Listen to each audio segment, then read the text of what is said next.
నన్ను దాదాపు ఒక వారం రోజుల ముందు రాములు గారు స్కూల్కి రావాలి అన్న, ఆ రోజు వచ్చినా కదా సందర్భం ఏందని అడిగాను. లేదు, ఇప్పుడు మేము అంతా దీన్ని రీఓపెన్ చేస్తున్నాం, మీరు వచ్చి ఒకసారి ఆ పిల్లలు కూడా వస్తారు, వాళ్ళ తల్లిదండ్రులు కూడా ఉంటారు, మీరు వచ్చి ఒకసారి పిల్లలు ఎట్లున్నారు వాళ్ళ తల్లిదండ్రులతో 2 నిమిషాలు మాట్లాడితే బాగుంటుందంటే తప్పకుండా వస్తా అని చెప్పి ఇక్కడ ఉన్న ముఖ్యంగా పెద్దలు కృష్ణస్వామి గారు, రాములు గారు ఆహ్వానించినందుకు మరొకసారి వాళ్ళకి ధన్యవాదాలు తెలియజేస్తున్నా. నా పుట్టినరోజు ముందుగా రేపు నా పుట్టినరోజు ఉన్నా, ఇప్పుడు ఫస్ట్ కేక్ కట్ చేసింది మీ ఆశ్రమంలోనే, అది కూడా పిల్లల సమక్షంగా చేసినందుకు ఇంతవరకు ఎప్పుడున్నా పుట్టినరోజు ఇట్లాంటి ఒక మంచి వాతావరణం కానీ పిల్లల మధ్య ఎస్పెషలీ స్పెషల్ చైల్డ్ చిల్డ్రన్ మధ్యలో చేసుకోవడం ఇదే మొదటిసారి చాలా ఆనందంగా ఉంది. మధ్య నాకు ఎమోషనల్ కూడా అయినా, ఎందుకంటే మేము కూడా కొన్ని కాలేజీల స్కూళ్ళు మా కుటుంబం కానీ మేము నడిపిస్తున్నాం. స్కూల్లో పిల్లలను చూసుకొని టీచర్లు ఉంటారు, ఈ పిల్లలకి పాఠాలు చెప్పుడే టీచర్ల వల్ల అయితలేదు, విసుక్కుంటున్నారు.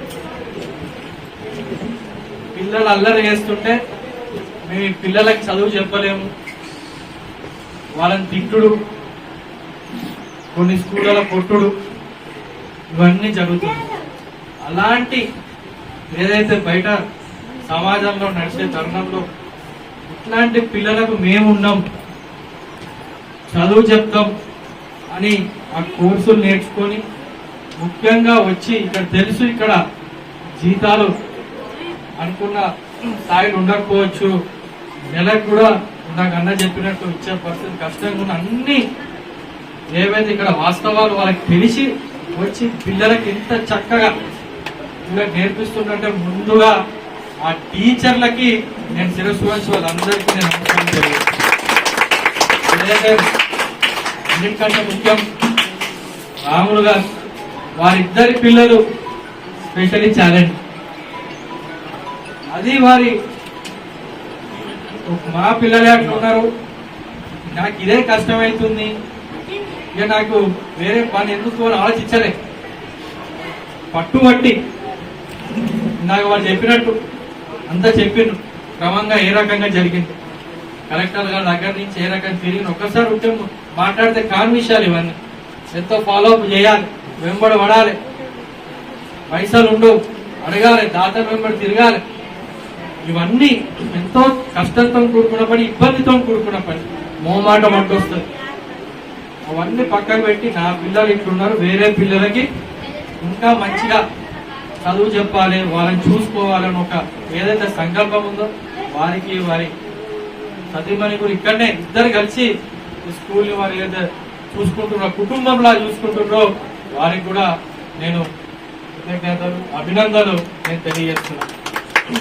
ఇలా పిల్లలు బ్రహ్మాండంగా ఒక్కొక్కరు చూసుకుంటుంటే చాలా మంది మనకు అనిపిస్తుంది ఇదే కదా, వాళ్ళు ఏ రకంగా వాళ్ళ లోపల ఆలోచనలు ఉంటాయో మనకు అర్థం కావు, మనకన్నీ సామాన్యంగా తెలిసిపోతాయి, కానీ వాళ్ళకి ఆ చిన్న చిన్న విషయాలు కూడా అది తెలియవు.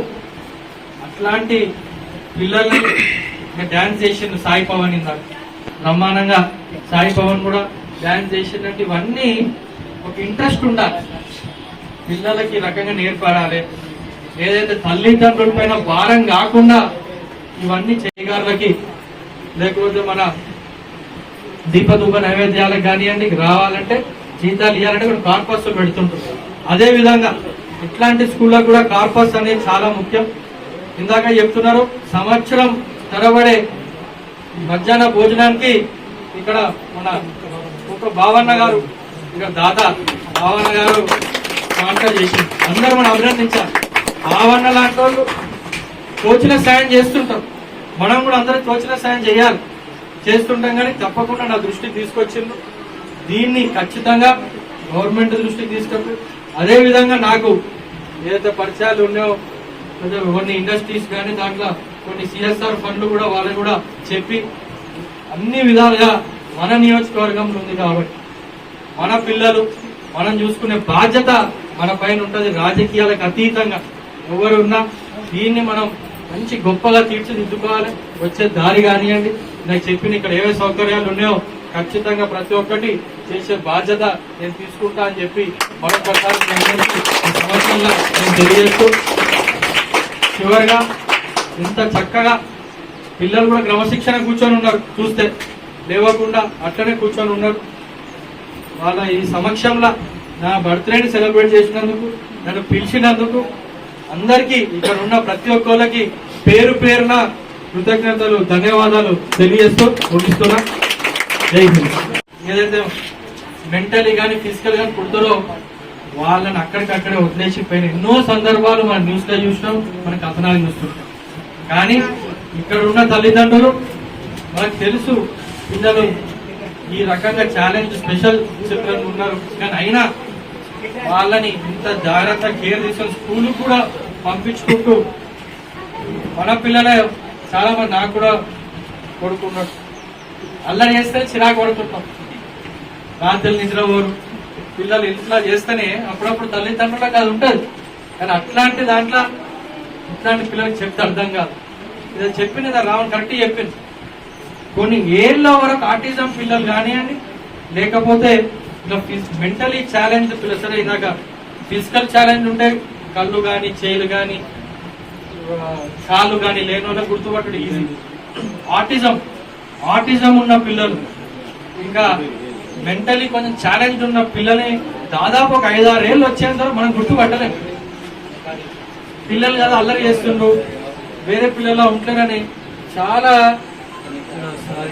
స్పెషల్ సబ్జెక్ట్ ఇది చెప్పాలంటే.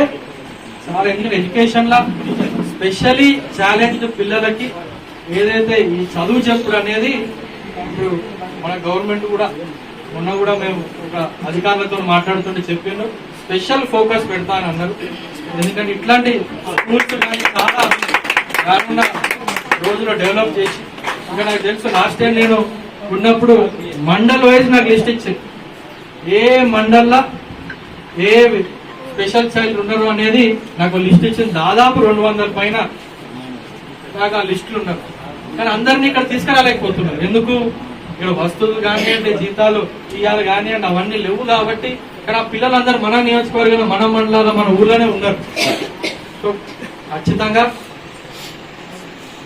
ఈ సమస్య మీరు ఏదైతే చెప్పిండ్రో దాన్ని లాస్ట్ టైం వచ్చినప్పుడు కూడా సిఎస్ఆర్ ఫండ్లు మన కంపెనీలతో మాట్లాడి దీన్ని అడాప్ట్ చేయలేదు. ఎందుకంటే ఇవాళ ప్రతి ఒక్కళ్ళు ఇక్కడ పెద్దలు ఉన్నారు, చాలా మంది దాతలు డొనేట్ చేస్తున్నారు. అన్నారు ఇప్పుడు నన్ను కొన్ని విషయాలు నన్ను కూడా సాయం చేసినాం, ఇంకా చేయాలని అంటూ నేను చేయొచ్చు. కానీ అందరి పరిధి ఒక వరకే ఉంటుంది. కానీ ఇట్లాంటి ఏవైతే స్కూళ్ళు ఉంటాయో ఇవి నడుస్తూనే ఉండాలి. ఓ వ్యవస్థనే నడవాలి, ఒక వ్యక్తితో ఆగదు. రుచిరాములు గారి